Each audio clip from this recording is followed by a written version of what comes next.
This is How to Grow a Decacorn, where we give you an inside peek into the real-time adventures of Kraken, a company that's on its way to being worth $10 billion. For the past 72 hours, I have been spending every waking moment trying to solve a mystery. $190 million is missing, and no one can find it. I know what you're thinking. How does someone lose that amount of money? Money doesn't just walk away on its own. It was taken. It was stolen. Well, if we want to solve a mystery like this, we're going to need to investigate some unsavory themes and unseemly theories. Hidden agendas, psychological manipulation, stolen identities, concealed criminal pasts, romance, greed, revenge, betrayal, and possibly murder. This two-part series is not for the faint of heart. We will share with you major clues and developments. Join us. We're not trained detectives, so we need your help. By the end of the next 2 episodes, will you be able to figure out where the $190 million went and who has it? Kraken brings you part 1 of the curious case of Cotton's coins. It was a warm day in Jaipur, India on December 9th, 2018. Gerald, a 30-year-old co-founder and CEO, and his new bride, Jennifer, were a few days into their romantic honeymoon when he died suddenly and under suspicious circumstances.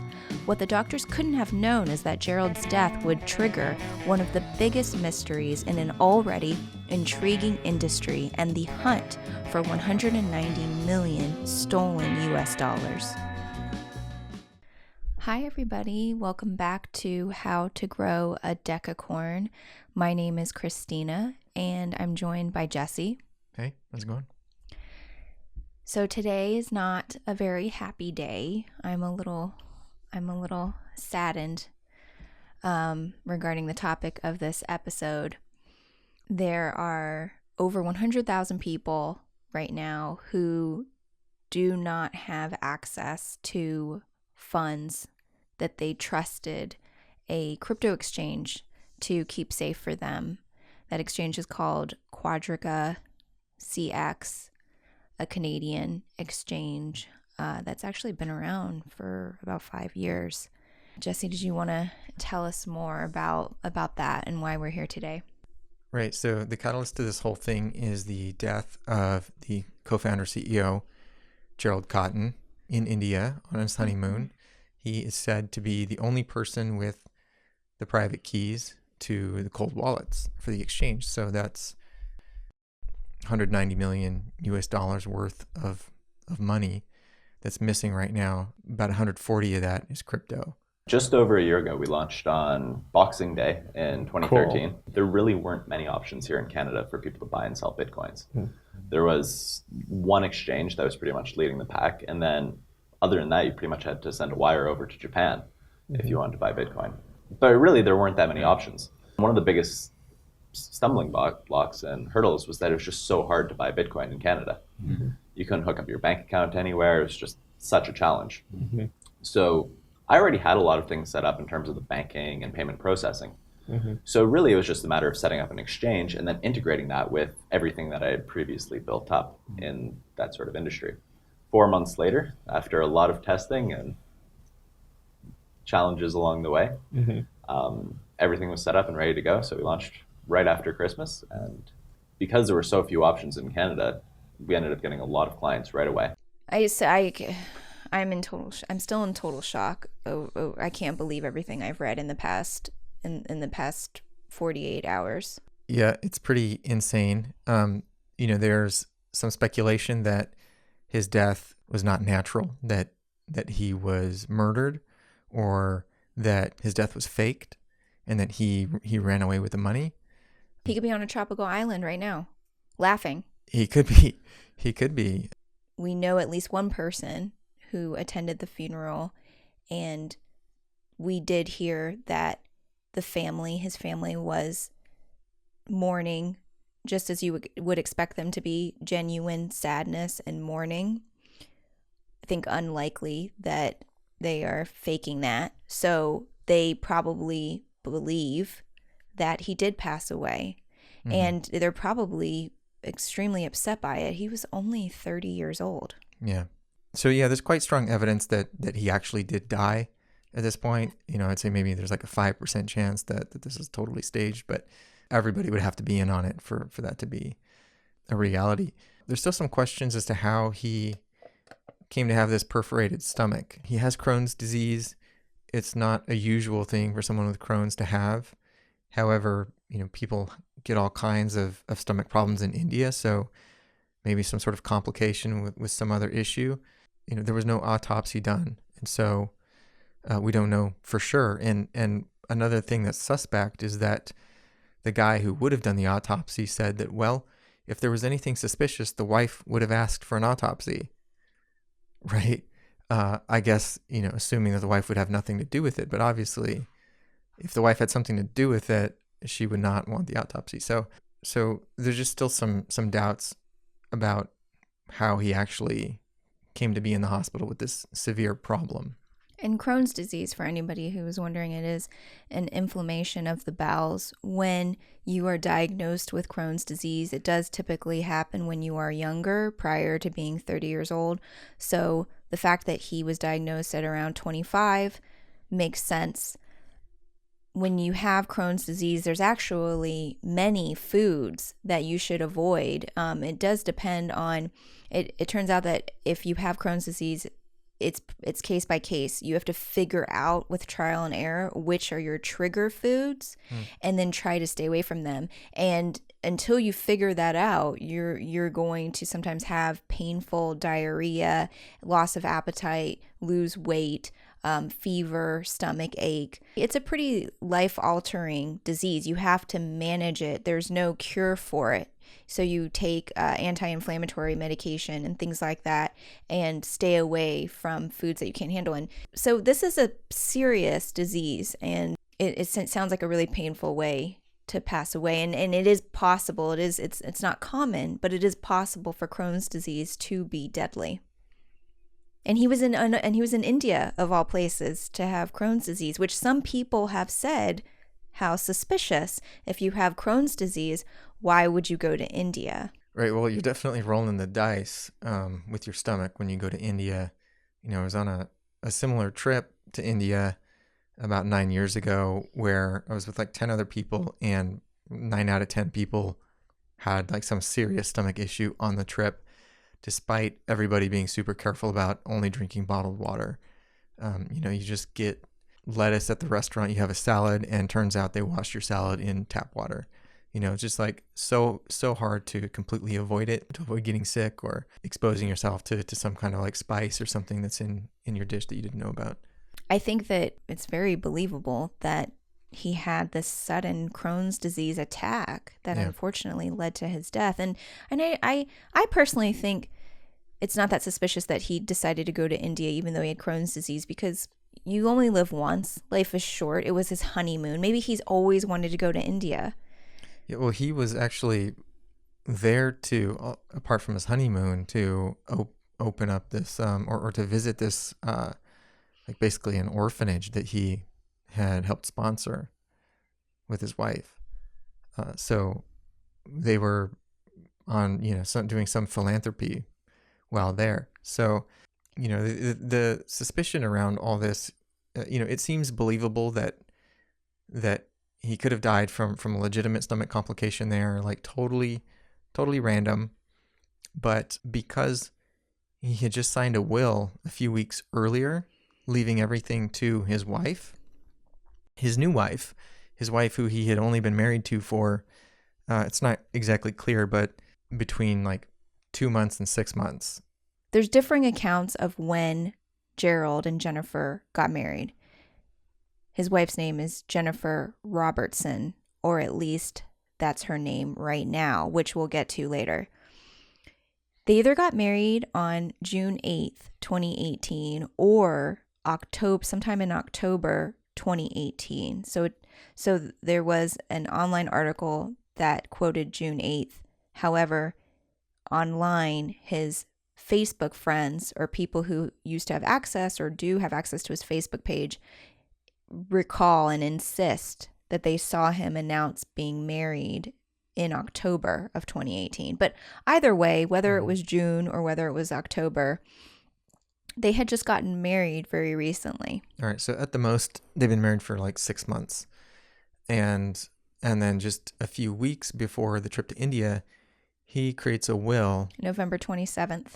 Leaving everything to her. Everything to her, 100%. 100%, which is like $9 million of assets. And what's also interesting, and I believe you read the will, everything he was leaving to her, none of it was cash, money. He was leaving her property and property, so homes, and a sailboat and a plane. And I believe the sailboat and the plane combined worth approximately $1 million. So the other $8 million, I believe, was from the properties. Yeah, there's a bunch of real estate. The will did not specify like how much cash he had. That probably was just varying by the day as he spends it and makes it. But it did say that she gets everything. So she would have found out whatever bank accounts he had and got those too. And guess what else she got? In addition to the $9 million worth of property and possessions. What?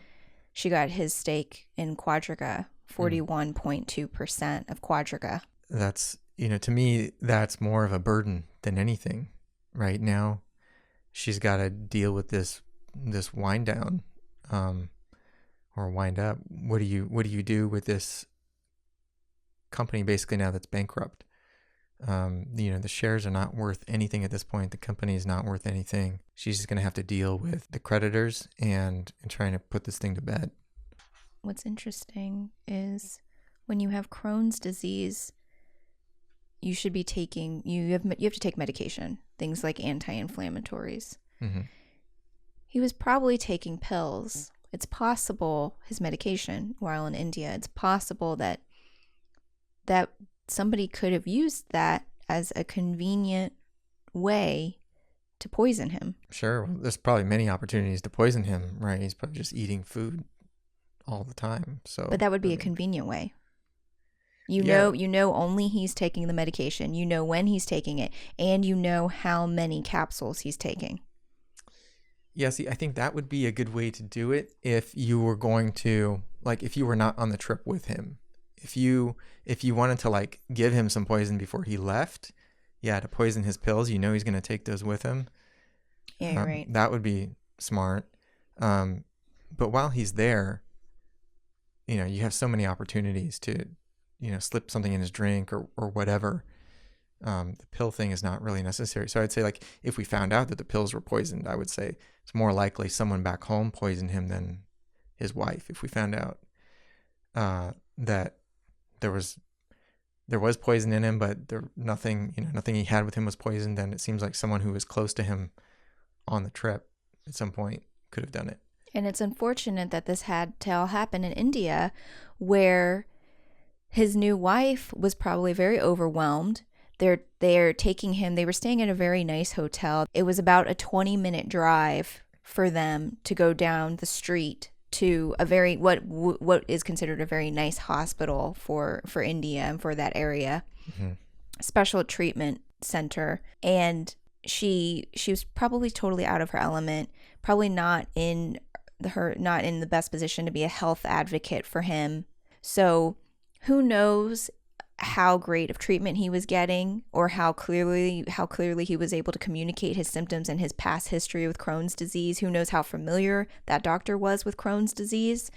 And also, because it was India, there's probably a tendency for the doctors in India to see symptoms like diarrhea, fever, upset tummy, and think this is traveler's diarrhea. Mm-hmm. You'll be better tomorrow. Yeah, I think easily could have been misdiagnosed. Yeah, I could see them not being taken seriously until they really got much worse. So unfortunately, what happened was he passed away very suddenly, took a turn for the worse very suddenly. The doctor says that he did not give the doctors enough time to save him. Mm-hmm. Went into cardiac arrest, passed away. This is one of the strange things. They took his body from the hospital back to the hotel. This is approximately a 20-minute drive. Mm-hmm. Then the hotel staff called one of the local embalmers to try to have the body then transported to get embalmed. And the first embalmer turned them away, saying, I'm not going to accept a body from a hotel. The body should be coming from the hospital. And this embalmer didn't want to get involved in anything weird, anything suspicious or mysterious or inappropriate. So then they had to go to another embalmer and say, will you take this body? This embalming center, I believe it was like a local school, like a university where they was like, they study cadavers and whatnot for learning human anatomy. They had a lower bar for the criteria that needs to be met for them to embalm a body. So I suppose they didn't think it was weird that the body was coming from a hotel. And on the certificate or the form at this embalming center, the name for who dropped off the body is somebody, an employee of the hotel. So I find this very strange, even though it was a hotel that was expensive, almost $1,000 a night. This is next level concierge service. That's pretty good service, taking care of your bodies.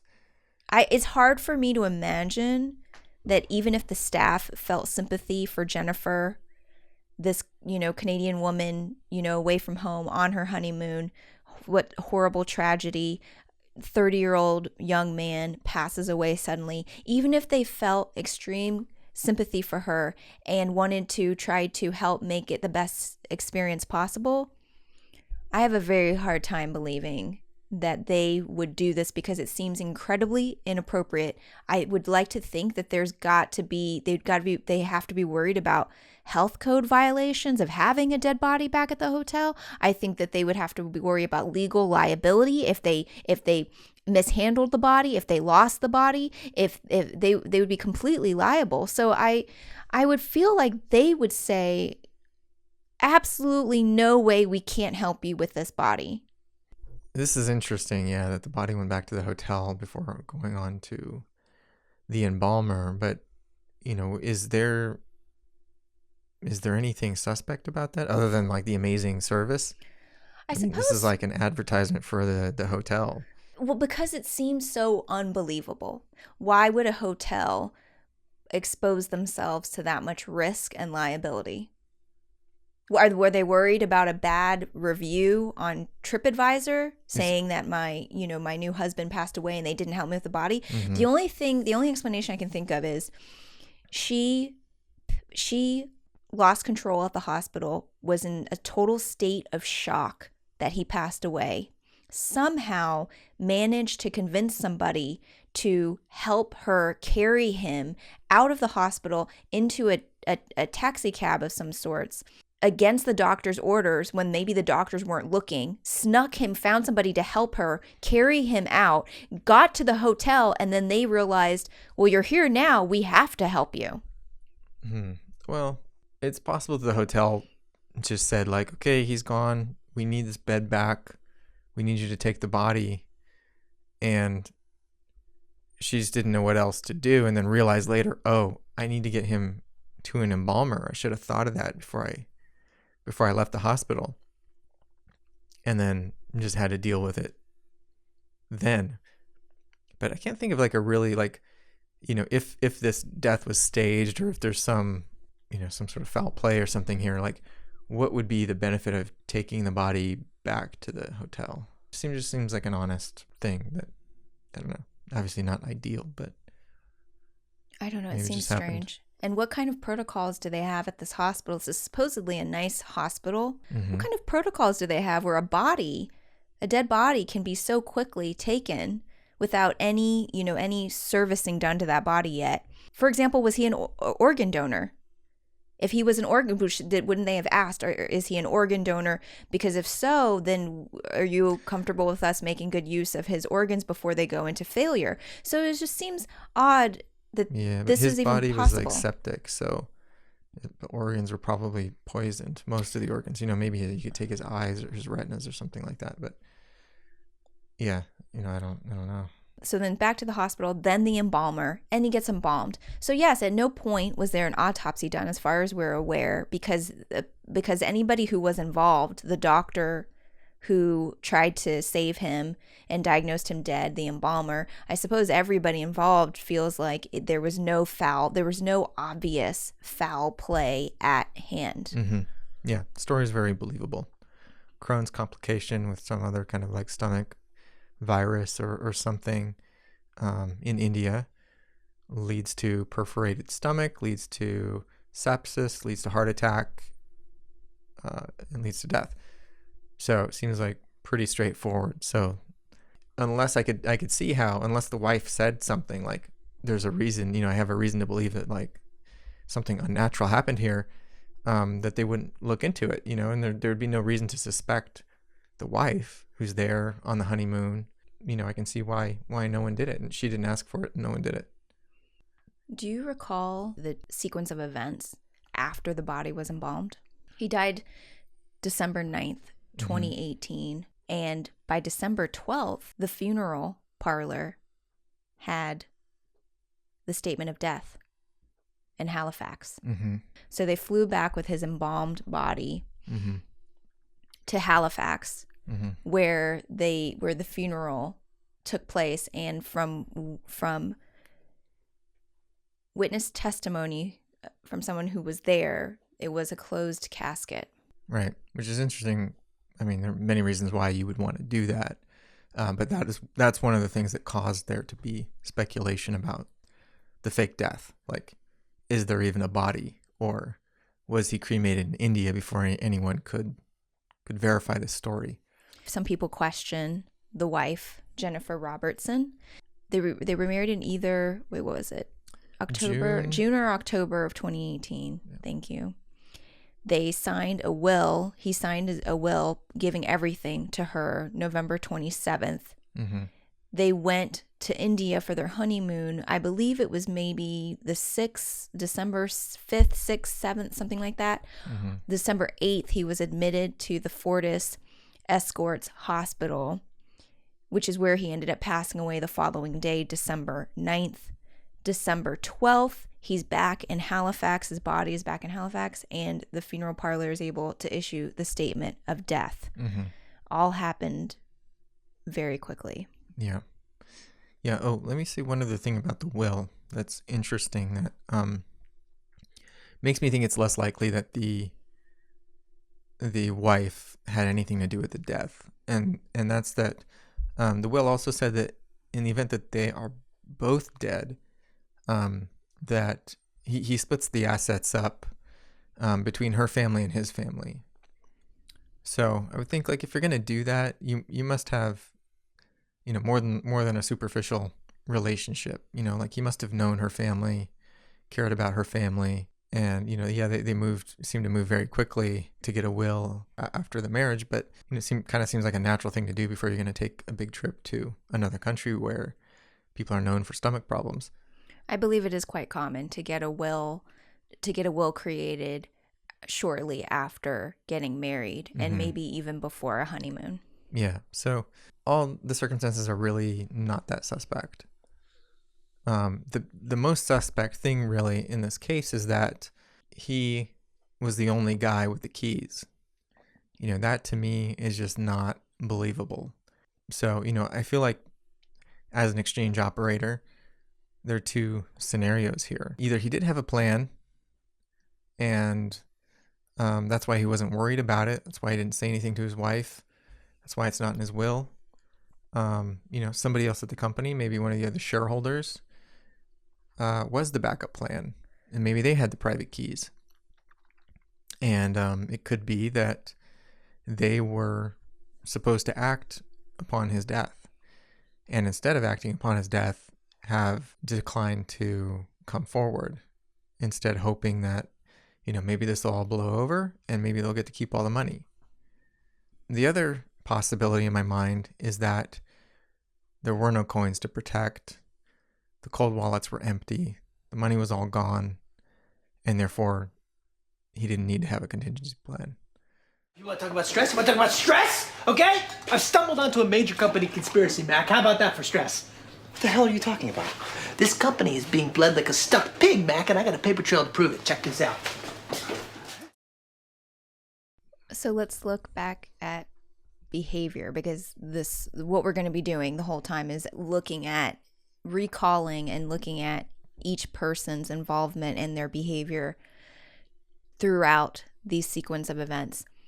Jennifer and Gerald were moving quickly with the getting married, the will, the honeymoon, and then after that, he passes away. Let's assume that December 12th is the funeral. We know that's a statement of death, but let's just go ahead and assume that's the funeral. December 21st, a week and a half later, she applies to probate the will. Mm-hmm. Which means that she wants to exercise the will to have the property transferred. A maximum of a week and a half after the funeral. So again, moving at a pretty steady rate, steady pace. Mm-hmm. January 2nd, she's given the right to administer the estate as the executor. Mm-hmm. Now, this is where her behavior is inconsistent. She starts moving slow. He passes away December 9th. They do not announce the death publicly until January 14th. December 9th dies. January 14th announces publicly that he passed away. That is over a month sitting on that. Mm-hmm. Quadriga Exchange continues to run and operate at business as usual for over a month before any of the clients find out that the CEO co-founder has passed away suddenly at the age of 30. Mm-hmm. The company announces that Aaron Matthews, who was formerly up until that point the head of operations, that he would take over as interim president and CEO. Mm-hmm. Insider information we have, again, we know somebody who knows for a fact, according to this person, that Aaron Matthews rejected this, even though Jennifer Robertson and who knows who else at the company was pressuring him into becoming interim CEO. Mm-hmm. He refused. He didn't want anything to do with it. He resisted. So it's in news articles that they refer to him as that, and he's announced as that. But you can see that for some short period of time he's referred to as that, and then shortly thereafter they don't refer to him that as anymore, and that's probably when he really put his foot down and resisted it. Mm-hmm. So January 20, or we don't know actually the exact date. Sometime after they announce his death, January 14th, sometime in January, Jennifer Robertson moves the $9 million worth of assets that she just inherited from Gerald into a trust to protect it from creditors. I don't know if she moved everything into the trust, but definitely some stuff, which, obviously she's looking out for her own interests here. And obviously, the creditors are going to play this like a Madoff type situation. Like the money was stolen, and if, the boats and the planes that your husband bought you, those belong to the creditors. That was the creditors' money. Yeah, but I do want to say something about this timeline in January. They didn't stop, like super suspect here. They didn't stop the exchange. They didn't shut down the website until the 26th.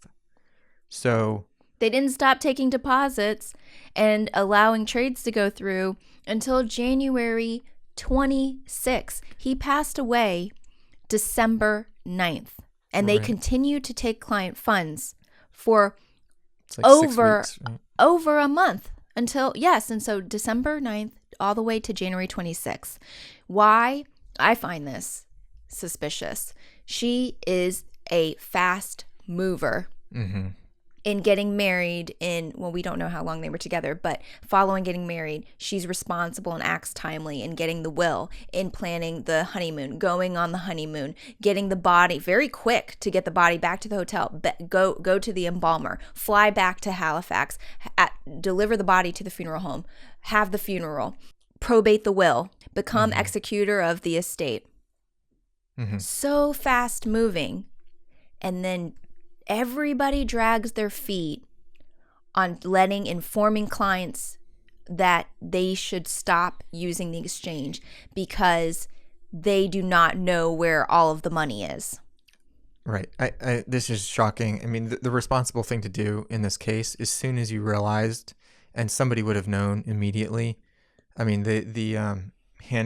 Alex Hannon, I think the only developer on the team, knew and said, at least according to him, that Gerald Cotton was the only person with the cold wallets, the only person doing the bookkeeping, the only person doing the accounting.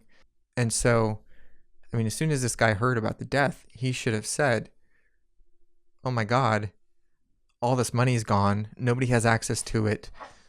We need to tell people right away so they stop sending more money in, and we have to turn off the exchange because we might not be able to pay people back. There must have been some wishful thinking that they were going to get into the wallets. I don't know why they would think they'd be able to do that, or that there'd be a dead man switch that would trigger, maybe 2 weeks later, maybe 30 days later, like, a lawyer would come out of nowhere and say, hey, I'm the guy that Mr. Cotton said, should give you these keys if he were to die. I don't know what they were waiting for, but it was definitely wrong to not tell the clients that you had lost the private keys, because people kept putting money in and people kept trading. And, that money now is all locked up, and it's going to be locked up maybe for years in a bankruptcy process.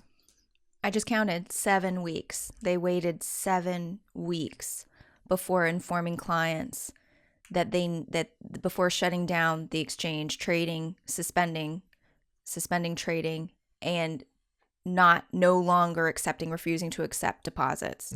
And because I have to say, because of the timeline, they informed the public and the clients that he passed away on January 14th. They stopped receiving deposits January 26th. So right. I have to wonder, was it 12 days of clients banging at your door, not being able to withdraw and demanding answers regarding the implications and consequences of Gerald's untimely death? Is that what what pushed them to cease trading and refuse deposits 12 days later? Well, it could have been that they just ran out of money in the hot wallet, right? So my guess is that during the time so they still had access to this hot wallet. So that was getting loaded with new money every day, and they could process withdrawals from that. But at some point, the withdrawals exceeded the deposits, probably very quickly after the announcement of the death. People would just be pulling their money out because there's all this new risk introduced. You don't know what's going to happen. So probably they were hit with a ton of withdrawals, and they just ran out of money in the hot wallet, and they couldn't process withdrawals anymore and had no choice but to shut it down. In this case, Jennifer Robertson chose to, as far as we know, we don't know the exact date that she moved at least some of the assets into a trust to protect and shield them from creditors, but we don't know the exact date. But I believe the belief is she did that before the exchange, before they shut down the exchange, which would show, if that's the case, it would show that she's protecting herself before protecting the clients from further harm. Yeah, I mean, so that is a really good reason to delay this. I mean, for her, for selfish interests, right, is to not let anyone onto this, so you can get all your stuff together, hide away your assets, protect yourself, before people come after you. Yeah, this is all such a shame, and at this point, this is the point of the story where it becomes. It was tragic for Gerald already up until now, and of course his family and friends and loved ones and Jennifer. At this point, it becomes tragic now for over 100,000 clients. I think it's 115,000 clients. At this point, because they cannot find the money, this has become a $190 million robbery. Effectively, yeah. I mean, if the guy, there's no functional difference between the guy dying with the money, in his brain, or stealing it. So, to the account holders, it's all the same.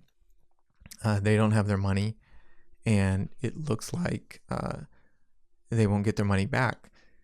But people have been investigating this. We've been investigating it, and to add even more mystery to this case, nobody can find these cold wallets on the blockchain.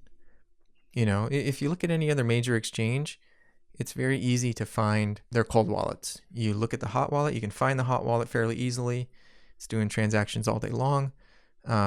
You follow the funds from the hot wallet to the cold wallet, and then usually you find a giant pile of gold sitting there. In Quadriga's case, you see money come into the hot wallet, you see it go out to a cold wallet, but the cold wallet looks just like the hot wallet, because as soon as the money gets to the hot wallet, it instantly goes to the cold wallet. As soon as it gets to the cold wallet, quote unquote, it instantly goes out again. But it's going out to other exchanges. It's going out to mixing services.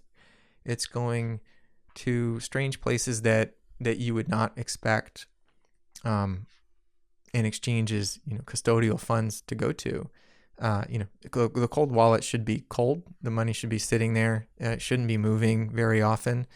But it's very bizarre that it goes straight from hot to cold, straight from cold to mixing services or to other exchanges. When these blockchain analyses are performed, it's looking at the footprints of the money, essentially, or of the crypto in this case. Mm-hmm. And there have been other analyses performed, but Kraken actually paid money to have its own analysis performed, just because you were hoping that you could help figure this out. Yeah, I mean, we have our own experts internally, but I also hired some external consultants that do this stuff to work on this, and it all came back the same, which is that no cold wallets to be found. There's no evidence of cold wallets as far as some of the best blockchain experts can detect. They do not detect any trace of cold wallets. Right. And there was no list of cold wallets provided by anybody at the company. Mm-hmm. And so it's not clear, what they mean. This, they mentioned that there's this money trapped in cold wallets, but okay, what cold wallets? Give me the addresses. No one has produced the addresses. But we're not reliant on them to tell us. We can look at the footprints of the flow of crypto. We can only look so far, because after you get so many hops away from what you know to be the exchange, you don't really know what belongs to who. And there's some possibility that a lot of the funds are sitting on another exchange, that Cotton was parking client funds in his wallet at another crypto exchange. That would obviously be very dangerous to do. There's not really like a great reason to do that unless he trusted that exchange more than he trusted his own security. That's basically, the only chance, it seems like, at this point. There are not wallets that look like cold wallets, and there are not a bunch of wallets that add up to any significant amount of money. So it looks like the money's just gone and was never there, or as soon as it came in, it went out and was laundered or mixed or siphoned or gambled away somewhere else. So I think the only hope we have now is to find out who is responsible for that, if not Cotton, and if there are funds sitting on another exchange, where and how do we get those funds back? If you look at the flow of crypto of other major exchanges, you can see the cold wallets. Yeah, very clearly. Yeah, the vast majority of their coins will be just sitting there in wallets, consolidated, in clusters of wallets where they're rarely moving, where they're mostly receiving. And you certainly would not see those funds moving into mixing services or other exchanges. So we've got 140 something million worth of missing crypto. And they were missing crypto before. There is an Ethereum smart contract that they wrote that had a bug in it that caused 60,000 Ether to get stuck. This was June 2nd, 2017. Right. And at the time, this was $15 million worth of Ether. What is that worth today? Today, about 8 million. The price has come down. At the time, Ether was worth about 250 a coin. But a week later, Ether was 400 a coin. And 6 months later, Ether was $1,500 a coin. So at the peak of this, they had a $90 million liability. Unless they had the 15 million or the 60,000 Ether to cover this at the time, they would have quickly seen the price get away from them. It went from 250 to 400 to 1,500. And this was like the beginning of the bull run, second half of 2017, right at the beginning when this happened. The worst time to write an IOU for crypto. Exactly. So, assuming that they didn't cover this instantly, they suddenly see this liability go from 15 million to 25 million to 50 million to 90 million. They've got to be thinking, holy crap, how are we going to pay this back? I mean, at the time they told clients that they had enough money to cover it, but they're a relatively small exchange. The Canadian market is relatively small. I don't see how they would have had $15 million on hand. There's like some chance that they participated in the Ethereum ICO or something like that and just happened to have this kind of Ether sitting around. But as an exchange, I don't think they would have made $15 million in profit in the whole life of the exchange by that time. You could be profitable, but not that profitable. Especially not for an exchange of their size. Although they obviously had very little overhead. The team was extremely lean, basically recklessly lean to be running a crypto exchange. So I don't think they had the money. I don't, unless they just happened to be sitting on all this Ether. I think they must have been running insolvent since then. Right. And so if you're at least since then. Yeah. I mean, it could have been they were insolvent even before that. Let's just say they didn't have it and they see this figure getting away from them, right? 15 million up to 90 million. I could see them thinking, what's the Hail Mary here? Like, can we trade our way out of this? Can we make money in this bull run? Can we start trading with our clients' money to make extra profit to pay this thing off? And maybe they do that. Maybe this is why money is going to other exchanges. Comes into their wallet, people deposit it, comes into their wallet, goes out to another exchange. And they're not trading on their own exchange because really their exchange doesn't have that much liquidity. They can't trade the kind of volumes that they need to. The possibility is they were chasing their losses. They owed clients money that they did not have. Mm-hmm. And so they were sending their funds, including client funds, it appears, to major exchanges that had the liquidity and the volume in order to trade and trying to turn a profit on those exchanges and then bringing the money back. Right. This is my guess. This would explain the movement of money to other exchanges, like instantly. As soon as it goes in, it goes out to another exchange. This is like the end of that. Is it the end of the movie? Run, Lola, Run? Where you, she like bets it all on 00 and then bets it all on 00 again and bets it on wins, She's playing roulette and she only has $100 and she needs to have how much to save somebody's life? Like $1 million or something. Right. She needs $1 million. So, and she's running out of time. She only has enough time left now to just go into a casino and continue to bet it all, go all in on a roulette wheel. I think, and she does it how she wins, X times in a row, gets the amount of money that she needs and leaves. Yeah. So this is a theory. This is something that some people may wonder is this what Quadriga was doing? Yeah. And why there were no code wallets, and what would explain the footprints or the flow and behavior of their crypto. Yeah, to some extent. We also have to wonder if at some point after this happened that they didn't just think, okay, we're never going to make this up. Time for an exit scam.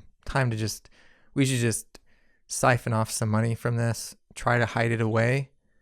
And at some point we're going to walk away from this, or we're going to say we got hacked or whatever. And after that happens, we will have already siphoned off the money for ourselves, and we're going to go away to live in Thailand or Hong Kong or whatever. And the timing would be right, because we are no longer in the bull run that we were seeing the second half of 2017 and the very beginning of 2018. Yeah, so some things happened that I think kind of caused this to come to a head. Apart from Cotton's death, they started having problems processing withdrawals of fiat, which would have meant an uptick in withdrawals of crypto.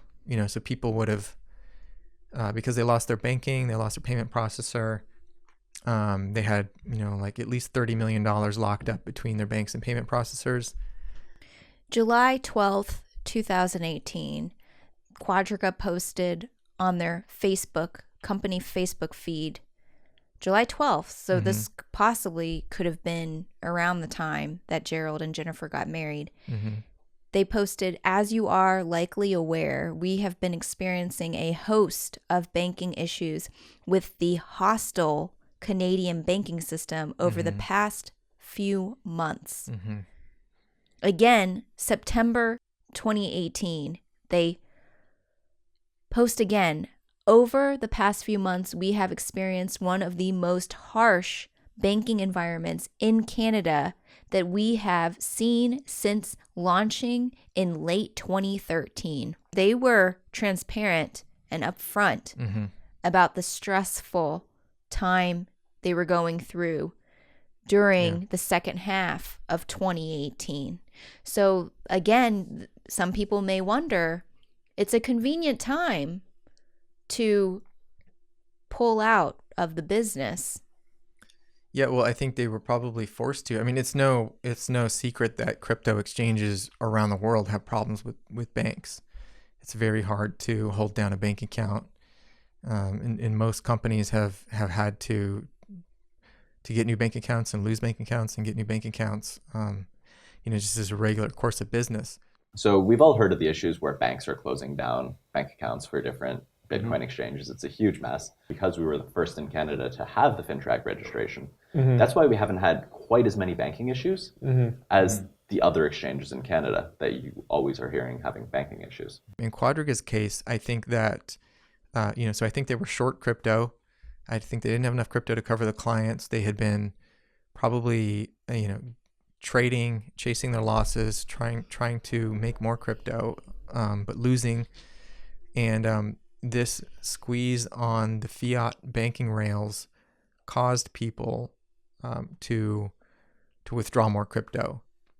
So, this is exactly what happened with MtGox as well for a while, is that people were buying up Bitcoin or Mark was buying Bitcoin to process Bitcoin withdrawals because people couldn't get cash out.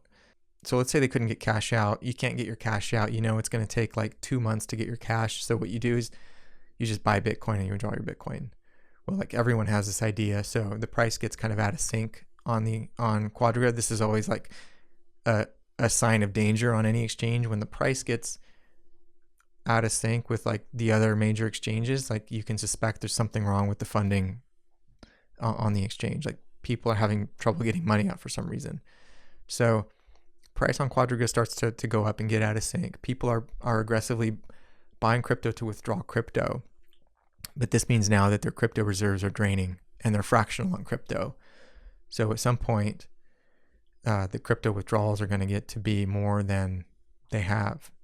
So this is like a serious problem for them with their fiat banking. Like they need to get the fiat, obviously just for doing ordinary business, they need to get their fiat banking back, but it's increasing the pressure on crypto withdrawals too, which is causing them to get close to having to admit insolvency.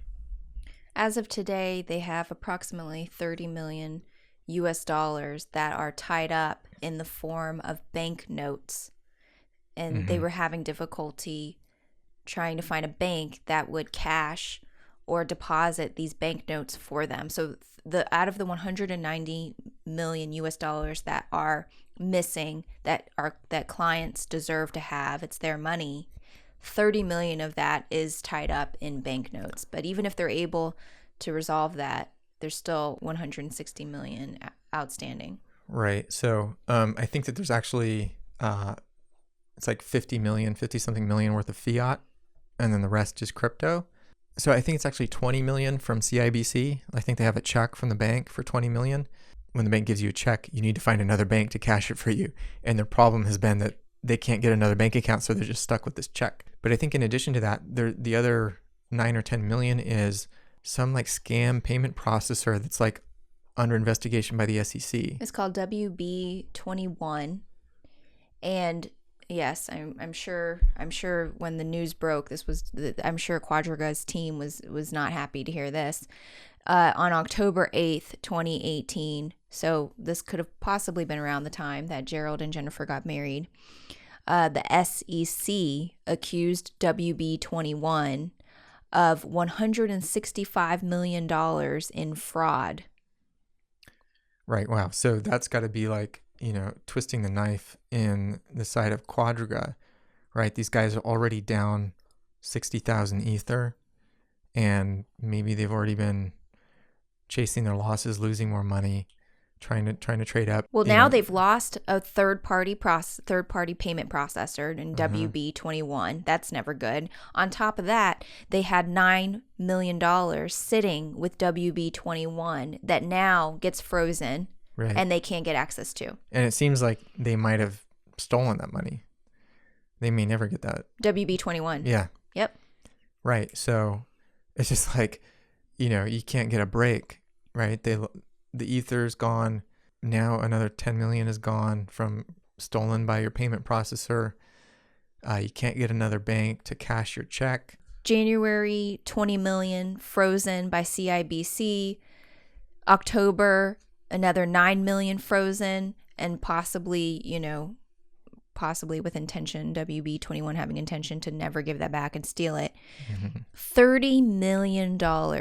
You're Quadriga. You have $30 million tied up. You don't know when you're going to get to it. In the meantime, you can't take that and trade with it. You can't take that and invest with it. Well, that's the client's money, right? That's well, do we know that for a fact? Well, actually, that's an interesting question, because we don't know if Quadriga actually had its own profits, right? Like this, where are the profits? I don't know if Quadriga claimed this for both cases, but I did read that in at least one case, their argument in trying to get the money back was these funds that you have are operational funds. These do not belong to clients. This is Quadriga's money. But of course, whether that's true or not, they might have motive to say that, to try to get it back. Yeah, well, I think they could have legitimately made $10 million, $20 million maybe, like between the second half of 2017 and the first half of 2018. It's possible, but, I doubt that was actually all of their own money. But yeah, so, I mean, for these guys, what have they got to be thinking at this point? They're feeling pretty hopeless. It's going just downhill. Feeling pretty hopeless. Yeah. Meanwhile, they're in a bear market. Yep. And anybody in the industry knows that most people are expecting for this bear market to kind of stay with us maybe for a little bit. Right. So the chance of making money to pay off, the debts at this point, grim. Looking grim. I mean, on the upside, this 60,000 Ether liability is down to only $8 million. But, if you had been chasing your losses, losing money this whole time, you might have substantially more debt than that. And, you got this other 9-10 million from the WB21. So you're still down, at a minimum 20 million. Quadriga at this point is feeling the squeeze. Not only do they have $30 million held away from them, possibly never to be seen again, depending on how CIBC and WB21 feel.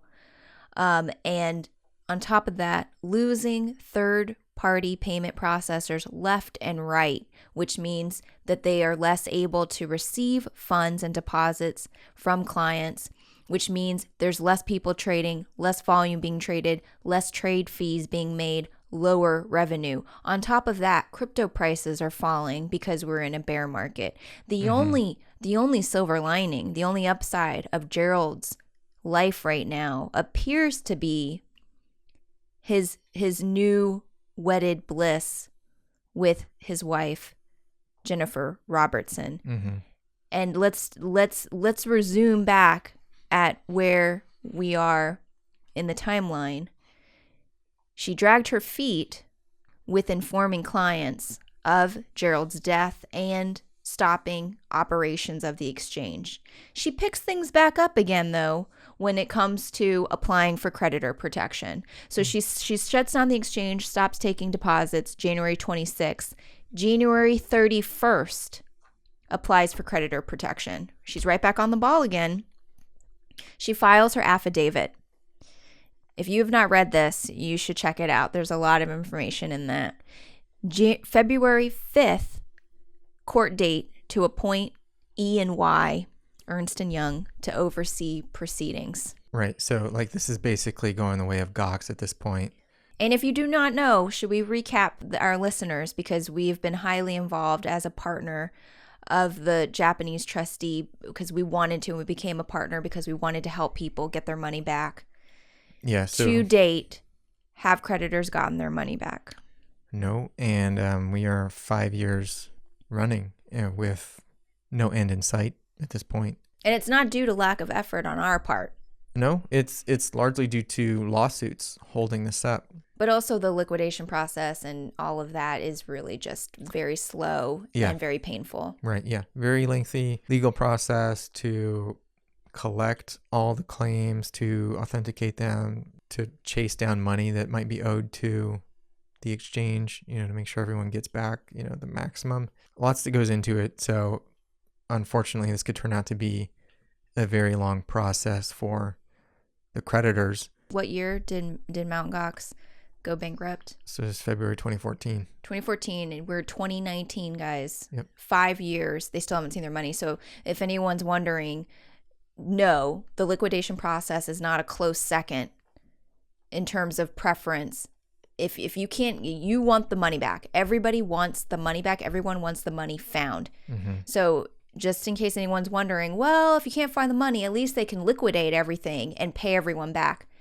That may never result in a single dollar getting back to each client. And not only that, the clients are going to have to do a lot of work during that whole process to try to prove how much money they deserve. So it's a lot of work on the client's part, it's a lot of pain and misery, blood, sweat, and tears, and they still may never get anything after years of waiting. Right. Well, let's say that the $20 million that the CIBC check is all that there is to get back. Well, what about the $9 million WB21? These guys are getting sued by the SEC for $160 million. It's probably not coming back. Yeah. So let's say they stole it. So $20 million that could be distributed to everyone to cover almost $200 million in losses. Let's say by the time you add up all the legal fees and everything, it's going to be substantially less than $20 million. So you can bet Ernst & Young and the lawyers and everybody's going to get their cut before the creditors. So, imagine how much the MtGox bankruptcy trustee has spent on this case. It's millions and millions over 5 years. And these people, honestly, apart from their own reputation, only have incentive to drag this on for as long as they can. Right. If you're a consultant, you're a consulting firm, you charge by the hour. Exactly. No, you don't get a bonus for getting max money back to clients. Right. So people, right now it looks like maybe people will get back 10% or less. With the MtGox? No, with actually Gox is going to get back more than that, shockingly. So supposedly. Yeah. Oh yeah. Yeah, they should. They should if it eventually comes to a conclusion someday. Yeah. At some point the money runs out. Yeah, it's a lot of. I think the money's gonna outlive the people working on this. Let's say you get back, there's 20 million to divide up to cover 200 million of liabilities. So everyone gets back 10% of their balances after some number of years. People not looking at a lot. Some people lost their life savings basically. People had hundreds of thousands of dollars in there. You had 500 in there. You're getting back 50 maybe after years. So, of course, there's a chance that they find some giant wallet somewhere that nobody knew about, or that one of the other exchanges is holding a ton of funds for them. I think that's a long shot, but that's what people have to hope for. If anyone's listening, if you know something, if you're not even sure if what you know is meaningful, let someone know, let someone know. Tell people what you know, because this is a lot of money and there's no mistaking what this is. This is a robbery. This is a robbery of $190 million that these people, 115,000 people, may never see again. Mm-hmm. So if you know anything, if you think you know of somebody who knows something, let someone know and voice that so that you can try to help the situation. Yeah. Yeah. So, there are some people that we suspect know something, like, the other people involved with this company. So you would think that there's enough here already as is. You've got a mysterious young death, Crohn's disease attack at the age of 30 in India, passes away. Mm-hmm. So you already have a mysterious death. Was there foul play? Was this a murder? If so, was it his new wife? Some people wonder. Was it a faked death? If so, where is he? If so, does he have $190 million with him somewhere on a beach, sipping a pina colada? Or did he really pass away? And if he was murdered, who did it? Was it his new wife, Jennifer Robertson, who now has majority control of the exchange? You would think that this is enough of a mystery right here. But actually, this is just the tip of the iceberg, because there's a lot more mini conspiracies wrapped up in a riddle, wrapped up in a conspiracy. And there's a lot more people involved, and things are about to get even stranger. Thank you for listening to episode 3, the first part of the analysis of this case. We're not done yet. Tune in to episode 4 now to hear the conclusion. If you have a tip or lead regarding the location of the missing funds or the people involved, please go to www.qcxtips.com. Once again, that's www.qcxtips.com, where you'll be eligible for a $100,000 reward. This episode covers sensitive topics. Kraken or those featured in this podcast are not trained or professional investigators, physicians, or crime reporters.